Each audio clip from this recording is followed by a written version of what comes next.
আজকে আমি পাটিসাপটা পিঠা বানাবো। পাটিসাপটা পিঠা হচ্ছে একটা রাজকীয় পিঠার নাম। এই পিঠাটা স্বাদে গন্ধে যদি রাজকীয় ভাবই না থাকে তাহলে আর এটা রাজকীয় পিঠা হবে কিভাবে? আসসালামু আলাইকুম viewers, welcome back to my miracle kitchen. অনেকেই বলে পাটিসাপটা পিঠা বানানোর কিছুক্ষণ পর পিঠা শক্ত হয়ে যায় আবার ফেটে যায়। আর রুটিটার নিচে কেমন যেন একটা মসৃণ হয় না, অমসৃণ ভাব থাকে। এই সব সমস্যার সমাধান আছে আমার আজকের এই ভিডিওতে। প্রথমেই বলেছিলাম না রাজকীয় পিঠা, আবার এটাকে অনেকে নবাবী পিঠাও বলে। তবে খিরসার মধ্যেও সেরকম একটা রাজকীয় ভাব থাকতে হবে। আর যেই বেসটা আছে মানে এই যে রুটিটা আছে সেই রুটিটার মধ্যেও কিন্তু একটা রাজকীয় ভাব থাকতে হবে। তাহলে চলুন কথা না বাড়িয়ে রেসিপিটি দেখে নেই। তো আমার প্রথমে লাগছে এখানে চালের গুঁড়া। আমি পোলাওয়ের চাল গুঁড়া করে নিয়েছি। পোলাওয়ের চাল ধুয়ে 30 মিনিট ভিজিয়ে রেখেছিলাম। তারপর পানিটা ঝরিয়ে নিয়ে একটা সুতি কাপড়ের উপরে ছড়িয়ে রেখেছিলাম। তারপর যখন পানিটা টেনে গেছে তারপর আমি ব্লেন্ডারে গুঁড়া করে নিয়েছি, চেলে নিয়েছি। এই হচ্ছে পোলাওর চাউলের গুঁড়া। তো এখন আমি 1.5 কাপ পরিমাণ চালের গুঁড়া নিয়েছি আর তারপর 1 কাপ ময়দা নিলাম। সেই কাপেই, যেই কাপ দিয়ে আমি চালের গুঁড়া মাপবো সেই কাপেই কিন্তু সব কিছু মাপবো। তো তারপর দিয়ে দিলাম সামান্য পরিমাণে লবণ আর এখন দিয়ে দিলাম 3 টেবিল চামচ গুঁড়া দুধ। এখন বলি, পোলাওয়ের চাল দেওয়া হয়েছে স্বাদ এবং গন্ধ দুটোই বাড়ানোর জন্য, আর ময়দা দেওয়া হয়েছে যাতে দীর্ঘ সময় ধরে এটা নরম থাকার জন্য, আর গুঁড়া দুধ দেওয়া হয়েছে এটার স্বাদ আরও অনেক অনেক অনেক গুণ বাড়িয়ে দেওয়ার জন্য। আর এখন দিয়ে দিলাম আমি 1 টেবিল চামচ ঘি। ঘিটা যদি নরম হতো তাহলে এখানে 2 টেবিল চামচ হতো, যেহেতু এটা জমে আছে এখানে 1 টেবিল চামচ দিয়েছি। আর তারপর ঘিটাও দিয়েছি আমি কিন্তু অনেক সুন্দর একটা শাহি শাহি নবাবী নবাবী ভাব আনার জন্য। আর এখন আমি দিয়ে দিলাম 3 টেবিল চামচের মতন গলানো খেজুরের গুড়। আপনারা এখানে ইচ্ছে করলে কিন্তু চিনিও দিতে পারেন। এখন এখানে আমি পানি দেব। পানিটা কাপে করে দেওয়ার কারণ হচ্ছে পানিটা আমি মাপবো যে কতটুকু পানি লাগছে। প্রথমে আমি 1 কাপ পানি পুরো দিয়ে দিলাম, অল্প অল্প করে দিলাম, 1 কাপ পানি পুরোটা দিয়ে দিলাম। আর এই পানিটা হচ্ছে নর্মাল পানি, যেহেতু আমি চাল নিজে গুঁড়া করে নিয়েছি, ভেজা চালের গুঁড়া, এই জন্য আমি নর্মাল পানি দিলাম। আর যদি শুকনো চালের গুঁড়া হতো তাহলে এখানে গরম পানি দিতে হতো। হ্যান্ড হুইক্স দিয়ে খুব ভালো করে মিশিয়ে নিতে হবে যাতে কোনো প্রকারের দানাদার লাম্পস না থাকে। আমি কিন্তু চালের গুঁড়া আর ময়দাগুলো আগে চেলে নিয়েছিলাম। এখন আমি আবারও 1 কাপ পানি নিয়েছি আর সেখান থেকে অল্প একটু পানি দিলাম। অল্প অল্প করে দিব আর তখন বুঝে নিব যে কতটুকু পানি লাগলো। এবারও খুব ভালো করে মিশিয়ে নিয়ে অল্প একটু পানি দিয়ে দিলাম। তারপর আবারও খুব ভালো করে মেশাতে হবে। ব্যাটারটা কিন্তু অনেক বেশি পাতলা হবে না, আবার চিতই পিঠার মতো ঘনও হবে না। চিতই পিঠার চেয়ে আরেকটু কম হবে। 1.5 কাপ পানি দিয়েছি, তো আর কিন্তু আমি পানি দিব না।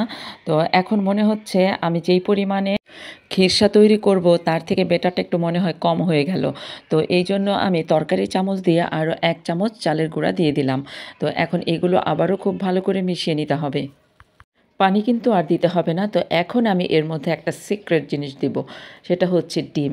এই ডিমটা দেওয়ার কারণ হচ্ছে আপনার রুটিটা ফাটবে না, অনেকক্ষণ ধরে পিঠাটা থাকবে। পিঠার উপরে যেই রুটির আমরা ফোল্ডিং করি রুটিটা, সেটা কিন্তু ফাটবে না। এটাই হচ্ছে পিঠা না ফাটার মূল কারণ। এটা যদি আপনারা ফলো করেন তাহলে আর আপনাদের পিঠা ফাটবে না, একদম নিশ্চিন্তে পিঠা বানিয়ে রেখে দিতে পারবেন। আর ডিমটা দেওয়ার পর হ্যান্ড হুইক্স দিয়ে খুব ভালো মতো খুব দ্রুত ফেটাতে হবে যাতে ডিমের কোনো সাদা অংশ না থাকে আর খুব ভালো মতো চালের গুঁড়ার সাথে পানির সাথে মিশে যায়। আমাদের বাংলাদেশে আমরা বাঙালিরা পিঠা বানাবো আর মাছি আসবে না, তা তো হতে পারে না। পিঠাপুলি যেমন আমাদের একটা ঐতিহ্য, এই মাছিও আমাদের একটা ঐতিহ্য। তাই দর্শক বন্ধুরা আপনারা কিছু মনে করবেন না। তো ঘনত্বটা দেখুন কেমন হয়েছে, এইরকম একটা ঘনত্ব। ব্যাটারটা ঠিক এরকম হবে। তো আমার ব্যাটারটা কিন্তু সম্পূর্ণ রেডি হয়ে গেছে। এখন আমি খিরসা তৈরি করব। তো সেই জন্য চুলায় আমি দুধটা জাল করেছি আর সেখান থেকে অল্প একটু দুধ আমি এভাবে তুলে রেখেছিলাম। এর মধ্যে আমি এখন 4 টেবিল চামচ চালের গুঁড়া দিয়ে দেব। যে পোলাওয়ের চালগুলো আমি গুঁড়া করেছি সেখান থেকেই 4 টেবিল চামচ চালের গুঁড়া দিয়ে দিলাম। অনেক বেশি দিতে গেলে কিন্তু খিরসার স্বাদ নষ্ট হয়ে যাবে। তো এখন এই চালের গুঁড়া দুধের সাথে খুব ভালো মতো মিশিয়ে আমি একপাশে রেখে দেব আর তারপর চলে যাব আমি চুলায়। আমি 2 লিটার দুধ আগেই জাল করে নিয়েছি, জাল করে ঘন করে 1 লিটার করে নিয়েছি। এখন আমি 1.25 কাপ চিনি দিয়ে দিলাম। আপনারা আপনাদের পছন্দ অনুযায়ী কম বা বেশি দিতে পারেন। তারপর এখন আমি এর মধ্যে 1 চা চামচ এলাচের গুঁড়া দিয়েছি, সেই ভিডিওটা আমার স্কিপ হয়ে গেছে। আর তারপর আমি 1 টেবিল চামচ ঘি দিয়ে দিলাম। এখন অপেক্ষা করব দুধটা বলক আসার জন্য। আমি দুধটা আগেই জাল করে রেখে দিয়েছিলাম, দুধটা ঠান্ডা হয়ে গেছে। এখন বলক আসার জন্য অপেক্ষা করতে হবে। এতক্ষণ ধরে চুলায় বসিয়ে রেখেছি, বলক আসছে না। একটু গিয়েছি অন্য কাজে, ভুলবশত ক্যামেরাটা অন ছিল আর এই দিক দিয়ে দুধটা এইভাবে পড়ে গেছে। আমাদের ভিডিওর পেছনে কিন্তু এরকম অনেক রকমের দুর্ঘটনা ঘটে, যেগুলো কিনা আমরা আপনাদেরকে দেখাই না। হাতের কাজটা সেরে আইসা দেখি এই অবস্থা। আমার তো খুবই খারাপ লাগছে যে কতগুলো দুধ জানি পড়ে গেল। যাক, আইসা দেখি যে না, এক চোটে যেটুকু পড়ছে, তারপর কিন্তু আর পড়ে নাই। আমি আবার ভিডিওটা পরে চেক করলাম। এরকম যখন হয়ে যায় জিনিস তো নষ্ট হয়ই, আবার পরিশ্রমও একটু বেশি করতে হয়। আমার চুলাটা কিন্তু একবারে ধোয়া মোছা পরিষ্কার ছিল, এখন আবার নতুন করে ধুতে হবে। এই যে এই কাজটা আমার একটু বেশি করতে হবে। আমার মতো এই ভুলটা কিন্তু কেউ করবেন না। যতক্ষণই লাগুক একদম দুধ জাল করার সময় দাঁড়িয়ে থাকবেন, তাহলে আর এরকম নষ্ট হবে না, কষ্টও হবে না। তো যাই হোক, যা হবার হয়েছে। দুধটা আমি আরও কিছুক্ষণ জাল করে নিয়েছিলাম, আর যে দুধের মধ্যে আমি চালের গুঁড়া মিশিয়ে রেখেছিলাম সেগুলো আবারও একটু মিশিয়ে নিলাম নেড়েচেড়ে, কারণ চালের গুঁড়াগুলো নিচে জমাট বেঁধেছিল। তো খুব ভালো করে মিশিয়ে নিয়ে আমি এই দুধের মধ্যে এখন এই চালের গুঁড়া মেশানো দুধটা দিয়ে দেব। আর দেওয়ার সময় সাথে সাথেই কিন্তু নেড়েচেড়ে দিতে হবে, কারণ নিচে লেগে যেতে পারে। এখন সারাক্ষণই নেড়ে যেতে হবে আর মিডিয়াম টু লো হিটে রান্না করতে হবে, আর নিচে যাতে লেগে না যায় সেটা খেয়াল রাখতে হবে।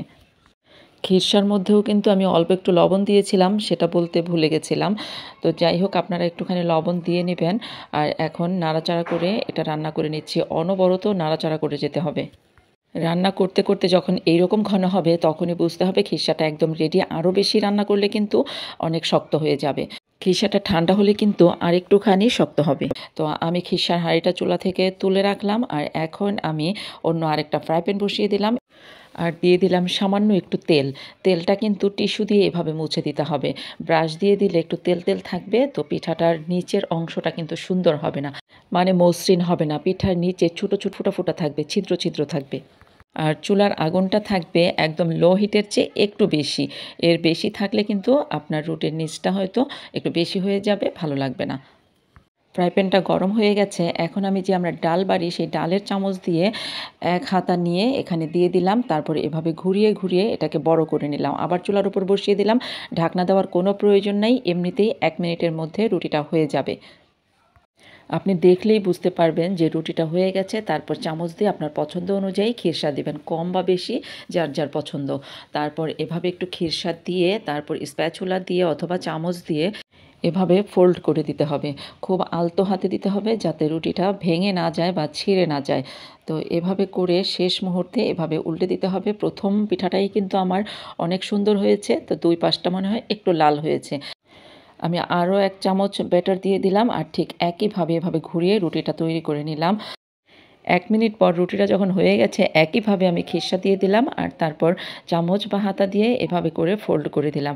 আমি কিন্তু অন্য চুলায় আরও একটা ফ্রাই প্যান দিয়েছি, আর সেটার মধ্যেও কিন্তু আমি আরেকটা পাটিসাপটা পিঠা দিয়েছি।